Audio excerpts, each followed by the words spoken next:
এবার আমরা দেখব স্ট্রাকচার অনুযায়ী আমাদের সেন্টেন্স কয় প্রকার আছে। স্ট্রাকচার অনুযায়ী আমাদের সেন্টেন্স আছে 3 প্রকার। সেগুলো কি কি? Simple, complex, compound. আমরা দেখি 3টা।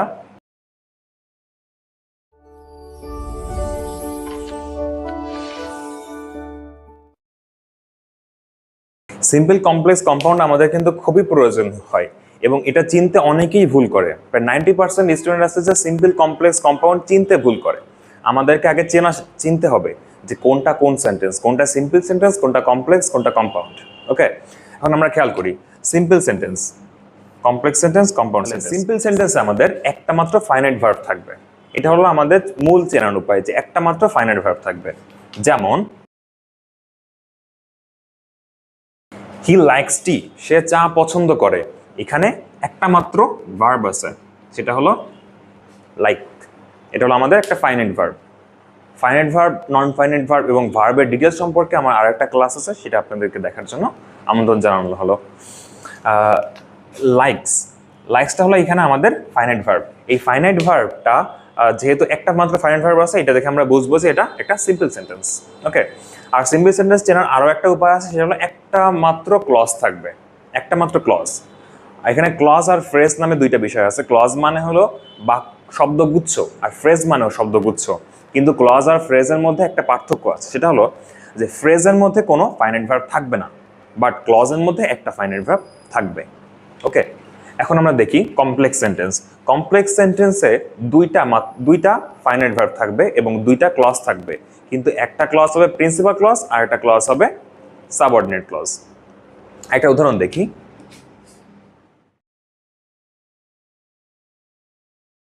কমপ্লেক্স সেন্টেন্সের উদাহরণ হলো দো he is honest he is poor. যদিও সে সৎ কিন্তু সে গরিব। এখন এখানে আমরা দুইটা ক্লজ দেখতে পাচ্ছি বা দুইটা অংশ দেখতে পাচ্ছি এই বাক্যটার, সেটা হলো দো হি ইজ অনেস্ট আর একটা অংশ হলো হি ইজ পোর। তাহলে আমাদের প্রথম চেনার উপায়টা ছিল যে দুইটা ভার্ব থাকবে। কি ভার্ব থাকবে? ফাইনাইট ভার্ব থাকবে। এখন আমরা প্রথম যেই অংশটা আছে বাক্যের, এই প্রথম অংশটাতে খেয়াল করি, এখানে কি কোনো ফাইনাইট ভার্ব আছে? এখানে ফাইনাইট ভার্ব কোনটা? ফাইনাইট ভার্বটা হলো ইজ। ইজটা হলো আমাদের একটা অক্সিলারি ভার্ব এবং এটা একটা ফাইনাইট ভার্ব। এর পরেরটা দেখি, হি ইজ পোর। এখানেও কিন্তু আমাদের একটা ফাইনাইট ভার্ব আছে, এটা হলো ইজ। তাহলে দুইটা ফাইনাইট ভার্ব আছে, এই শর্তটা আমার পূরণ করলো। কিন্তু আরও একটা শর্ত পূরণ করতে হবে এটাকে যদি কমপ্লেক্স হতে হয়, সেটা হলো এর যে একটা ক্লজ আছে, সেই একটা ক্লজ হবে প্রিন্সিপাল ক্লজ এবং অন্য ক্লজটা হবে সাবঅর্ডিনেট ক্লজ। আমরা কিভাবে প্রিন্সিপাল ক্লজ আর সাবঅর্ডিনেট ক্লজ চিনবো? প্রিন্সিপাল ক্লজ হবে যেই বাক্যের যে অংশটা নিজে নিজে তার যেই ভাবটা আছে বা যা বলতে যাচ্ছে এটা প্রকাশ করতে পারবে সম্পূর্ণরূপে। এটা শোনার পরে আর আমাদের মনে কোনো আকাঙ্ক্ষা জাগবে না যে এর পরে কি হচ্ছে, এটা আমাদের জানার জন্য।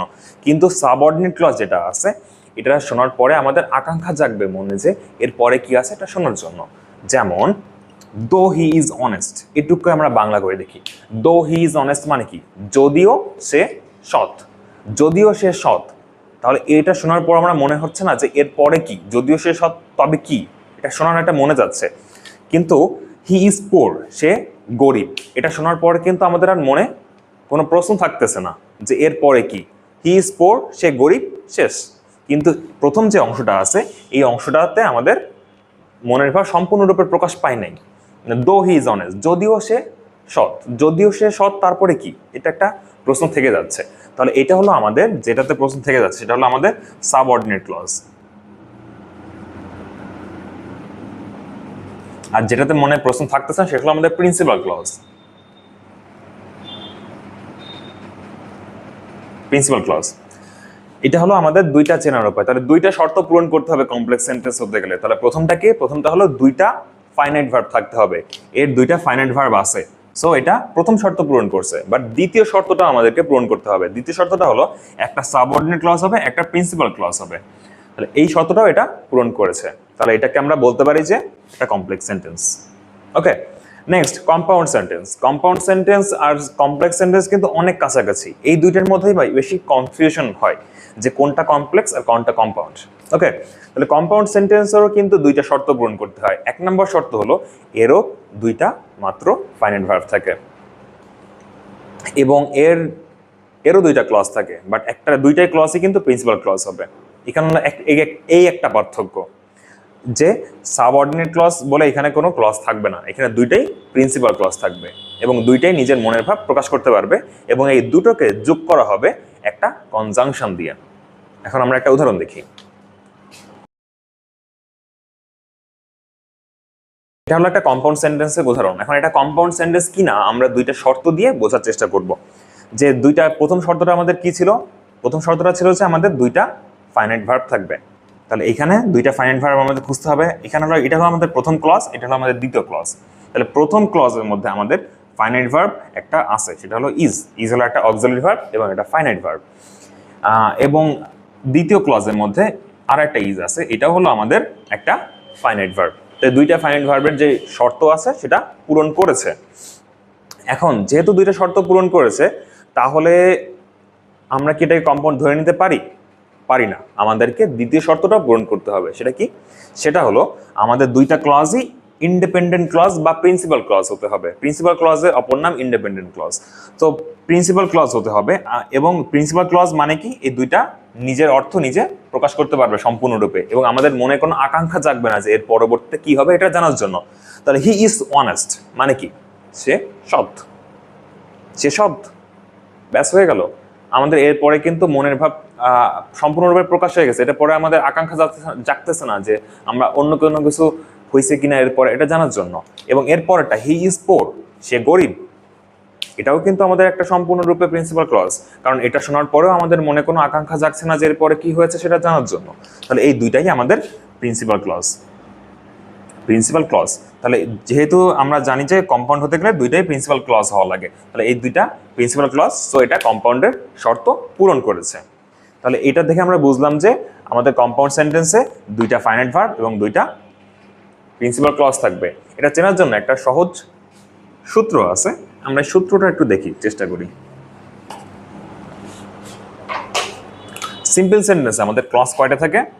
একটা মাত্র ক্লজ থাকে। ক্লজ থাকে একটা।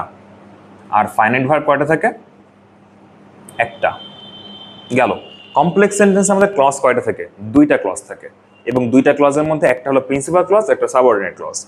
তো আমাদের ক্লজ একটা হলো প্রিন্সিপাল ক্লজ, একটা হলো সাবঅর্ডিনেট ক্লজ। আর ফাইনাইট ভার্ব কয়টা থাকে? ফাইনাইট ভার্ব থাকে আমাদের দুইটা। ওকে, এবার কম্পাউন্ড সেন্টেন্সে আমাদের ক্লজ কয়টা থাকে? এখানেও আমাদের দুইটা ক্লজ থাকে। ক্লজ থাকে আমাদের দুইটা, একটা হলো প্রিন্সিপাল ক্লজ আর অপরটা হলো ওটাও প্রিন্সিপাল ক্লজ। আর ফাইনাইট ভার্ব কয়টা থাকে? দুইটা। ফাইনাইট ভার্ব থাকে আমাদের দুইটা। তাহলে এই হলো আমাদের একটা সহজ সূত্র মনে রাখার জন্য, সিম্পল, কমপ্লেক্স আর কম্পাউন্ড চেনার জন্য। এখন এটা সহজ সূত্র এখানে। এখন আমাদের সিম্পলে একটা ঝামেলা আছে, সেই ঝামেলাটা কি সেটা আমরা এখন একটু দেখব। যে সিম্পলটা বোঝার একটা সমস্যা আছে যে মাঝে মাঝে বেশিরভাগ মনে করেন ক্লাস 6, 7 এদেরকে একটু সহজ দিলেও ক্লাস 8, 9, 10 এবং 11, 12 যারা পড়ে তারা সাধারণত একটু কঠিন পায় সিম্পল সেন্টেন্সটা। কেন কঠিন পায় সেটা আমি এখন দেখাচ্ছি। By working hard you can achieve your goal. এখানে এটা কোন ধরনের সেন্টেন্স, এটা আমরা কি দেখে বুঝবো?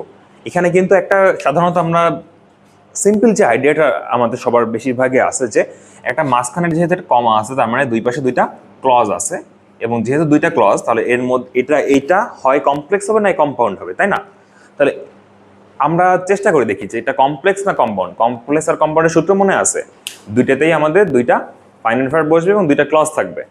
এবং একটা ক্লজ কমপ্লেক্সের ক্ষেত্রে একটা ক্লজ থাকবে প্রিন্সিপাল এবং একটা সাবঅর্ডিনেট, এবং কম্পাউন্ডের ক্ষেত্রে থাকবে দুইটাই প্রিন্সিপাল ক্লজ। এখন দেখি যে এই শর্তটা, এই দুইটার কোনো শর্ত কি এটা পূরণ করে কিনা।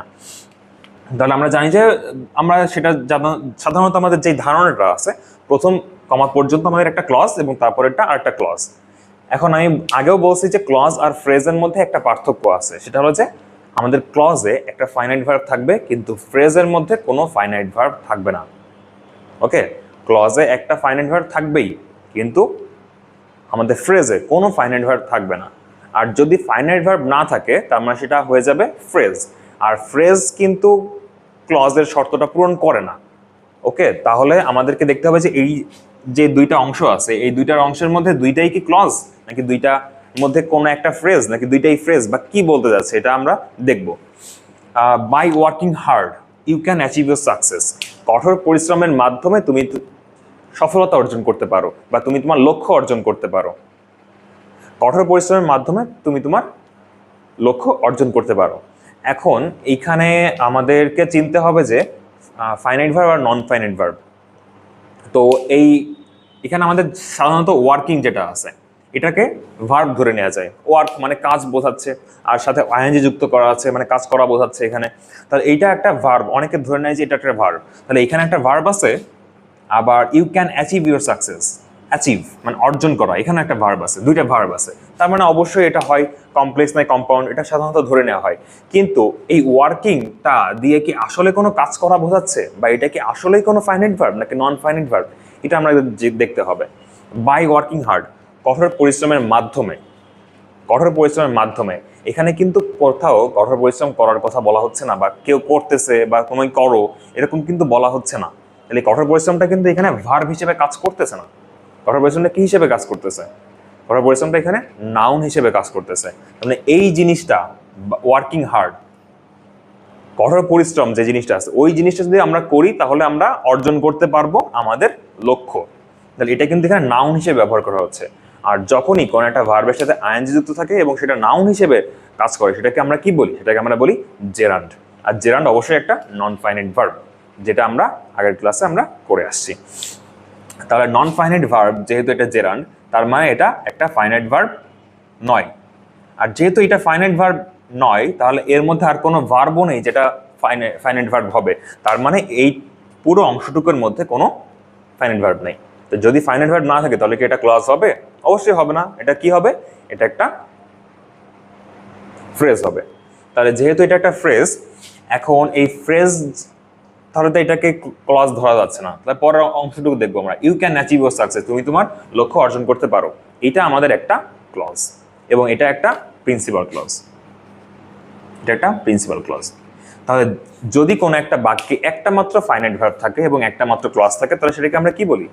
সিম্পল সেন্টেন্স বলি। তাহলে এই সম্পূর্ণ বাক্যটা একটা সিম্পল সেন্টেন্স। বুঝা গেছে? তাহলে এই জিনিসগুলো দিয়ে আমাদেরকে কনফিউশন তৈরি করা হতে পারে যে এখানে একটা ভার্ব আছে, আমরা অনেকেই মনে করতে পারি ওয়ার্ক মানে কাজ করা, ভার্ব একটা, তাহলে এটা একটা নিশ্চয়ই নন ফাইনাইট ভার্ব। কিন্তু না, এটা একটা নন ফাইনাইট ভার্ব। এই জন্য আমাদের ফাইনাইট ভার্ব এবং নন ফাইনাইট ভার্বের ক্লাসটা খুবই গুরুত্বপূর্ণ। ওই ক্লাসটা অবশ্যই আমাদের করে আসতে হবে এটা বোঝার জন্য সম্পূর্ণরূপে। ওকে ওকে, তাহলে এই হলো আমাদের সিম্পল কমপ্লেক্স কম্পাউন্ডের একটা বেসিক ধারণা।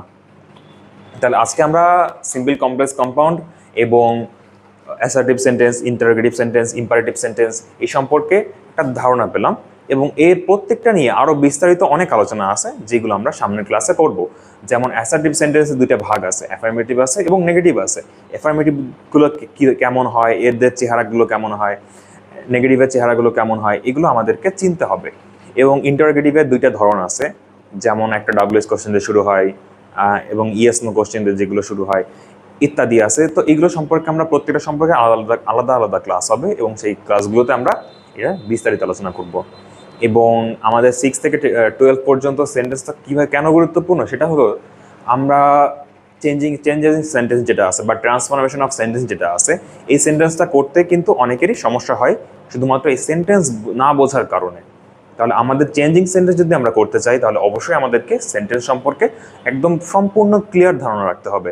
নাহলে কিন্তু ওই 10টা মার্ক 9, 10 বা 6, 7, 8 সবারই 5 থেকে 10 মার্ক করে ওইখানে আসে। এত গুরুত্বপূর্ণ 50 মার্কের মধ্যে আমাদের পরীক্ষা হয় 6, 7, 8-এ, এর মধ্যে 5টা মার্ক মানে অনেক গুরুত্বপূর্ণ একটা বিষয়। তো এই 5টা মার্ক আমাদেরকে পাইতে হলে অবশ্যই সেন্টেন্স সম্পর্কে পুঙ্খানুপুঙ্খ ধারণা রাখতে হবে। সো আশা করি আজকের ক্লাসটি ভালো লেগেছে এবং এই ক্লাস থেকে কিছুটা হলেও আপনারা জানতে পেরেছেন। সো সবাই ভালো থাকবেন, আবার দেখা হবে পরের ক্লাসে। Good bye.